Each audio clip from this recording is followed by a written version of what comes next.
Itu dulu deh, vonis yang kemarin 2 tahun. Tanggapan pribadi saya ya? Iya, merasa puas gak? Cukup gak? Saya pribadi ya merasa cukup puas ya, lebih dari puas bahkan.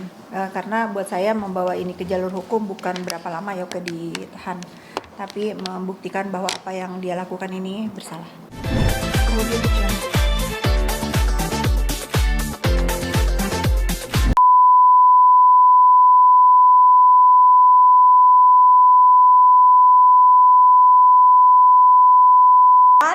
mantap nggak dia? You cannot touch me bitch, kata dia. Hiu. Kata siapa? Kata dia. Nah, bagus. Kalau gitu bagus. Ya nanti aja ya bertanyanya ya. Lian tolongnya. Lian ya tolong backup ya videoin nanti takut dipotong. Apa pendapat saya tentang lawyer saya Bang Ramji? Saya nggak ada masalah karena saya juga ada lawyer dari Persia di sana ya, jangan sini. Enggak. Belum mulai kan?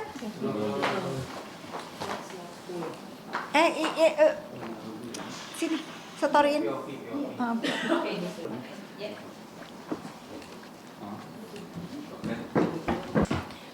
Gimana kan enak ya, saya ditemani 2 penasihat hukum saya dari Persia yang mengedukasi juga teman-teman bahwa kalau kita punya lawyer itu kalem aja, nggak ada perang opini bla bla bla, di mana saya minta tolong didampingi biar saya secara hukum nggak salah ngomong. Mereka berdua datang ke saya, tapi kalau kalian bisa simak, selama ini saya tidak pernah membawa masalah saya dengan Yoke yang lawyer ini perang opini untuk memperburuk masalah saya yang sedang saya hadapi lah. Boleh mulai?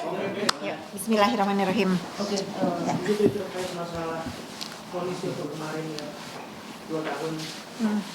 Itu dulu tanggapannya, terus Yoke kan nggak mau banding dan nggak jadi. Itu dulu deh, vonis yang kemarin 2 tahun. Tanggapan pribadi saya ya? Iya, merasa puas gak? Cukup gak? Saya pribadi ya merasa cukup puas ya, lebih dari puas bahkan. Karena buat saya membawa ini ke jalur hukum bukan berapa lama Yoke ditahan, tapi membuktikan bahwa apa yang dia lakukan ini bersalah. Salah ya, dia bersalah. Tapi atas 5 tahun yang sudah dia hancur leburkan mental dan psikis, seperti apa? Nah, ini pertanyaannya bagus nih. Kalau Yoke saya lihat kan dia bilang bahwa apa yang dia hadapi ini bukan pelaporan bullying, tetapi pelaporan tentang illegal access. Tetapi jangan lupa, mensrea tujuan si Yoke ini mengupload data pribadi saya dengan tujuan membuli. Gitu kan ya? Betul. Nah, itu pendapat saya. Sempat kan potensi juga jadi saksi. Anak juga sempat bertolak dulu. Mendengar 2 tahun ini merasa cukup juga gak sih? Oh, nanti saya bacain WA anak saya ya. Ya tentu yang paling utama saya bilang sama anak-anak saya, ini yang saya lakukan buat anak-anak saya, buat suami saya, buat sahabat-sahabat saya, dan buat semua orang di sekeliling saya yang tersakiti oleh oleh-olehnya si Yoke ini. Kak, setelah kasus ini mencuat, psikologisnya terganggu seperti apa sih kalau boleh tahu? Adakah perubahan sikap atau apa? Ketika sehari-hari yang sepertinya biasanya mungkin wajar apa? Ketika kasus mencuat itu kan tidak bisa lepas ini sampai juga ke telinga. Terhadap diri saya atau terhadap kakak dan keluarga? Kalau ya ini ya teman-teman ya, tidak semua orang itu mentalnya sekuat saya. Kalau saya, kalian bisa saksikan ya, saya tetap Fitri Salhuteru, tetap beraktivitas seperti biasa, tetapi kan saya punya anak, saya punya suami, saya punya sahabat yang kena impactnya dari apa yang dilakukan si Yoke ini. Saya punya karyawan. Dan itu kalau buat saya pribadi awal-awal ya, tapi karena kita tuh kalau terbiasa kan jadi 6 gitu ya. 5 tahun itu bukan waktu yang sebentar loh. Kalau dia sehari aja bikin 3 atau 4 postingan selama 5 tahun, berapa puluh ribu kali dia udah membuli saya. Nah, kalau dilihat antara kepuasan dan tidak kepuasan, bukan kepuasan yang saya cari ya.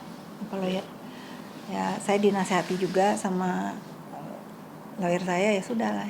Yang penting kan dia divonis bersalah ya. Bersalah. Tapi kan artinya tidak sebanding ya, sebetulnya dalam tanda hati kecil tidak sebanding dengan apa yang sudah dilakukan dengan perjalanan waktu yang sekian. Ya kalau ngomong kita manusia kan nggak ada puasnya ya. Tapi sudahlah. Untuk kasus ini juga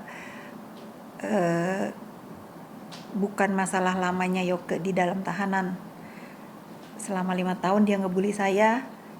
Sekarang saya sematkan di hidup dia narapidana. Sampai dia mati dia akan bawa gelar itu. Oke Bu, segitu bukan dendamnya, segitu lukanya atas apa yang diperbuat bisnis hancur. Bisnis siapa yang hancur? Ya, bangga. Nggak mau. Ya, ada maksudnya Nggak ada ada. pengaruh nggak sih sama bisnis atas case ini? Tidak berpengaruh sama sekali. Mungkin buat saya iya. Karena bisnis saya tidak perlu netizen ya. Saya sudah cukup kuat di core bisnis saya dari 19 tahun udah di dunia usaha. Apa yang dilakukan Yoke ini tidak berpengaruh ke bisnis saya. Ya, kecuali yang berhubungan dengan jasa. Nah, dan itu pun bukan karena saya nggak mau bertahan, tapi lebih ke saya nggak mau ngejaga. Kenapa klinik saya di Senayan saya tutup? Karena selalu apa yang terjadi di klinik saya itulah yang menjadi bahan si Yoke untuk ngebully.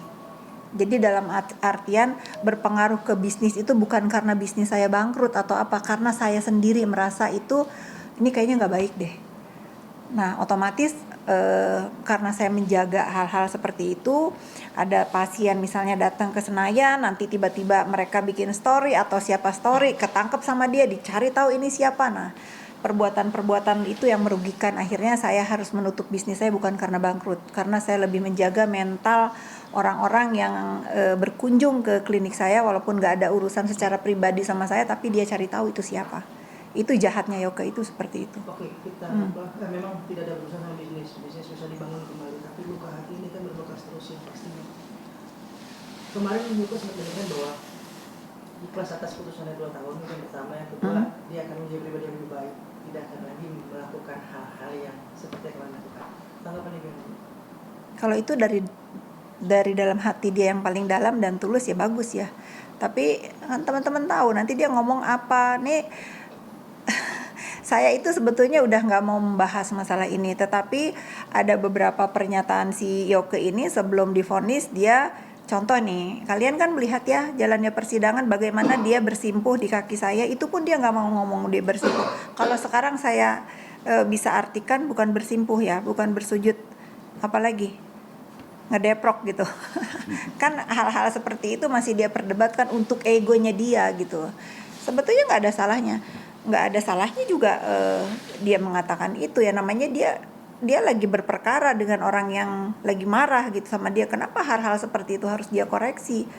Nah pada saat putusan teman-teman baca sendiri, hal yang meringankan adalah apa tuh katanya? Karena permintaan maaf diterima dari terdakwa ini dimaafkan oleh Mbak Fitri. Jadi itu juga menjadi pertimbangan daripada majelis mengatakan bahwa hal-hal yang meringankan karena Mbak Fitri sudah memaafkan terdakwa Yoke ini. Jadi memang sebenarnya yang dalam putusan ini kita juga patut apresiasi ya. Majelis hakim yang memeriksa dan mengadili tadi disampaikan oleh klien kami bahwa itu sudah memenuhi rasa. Kemudian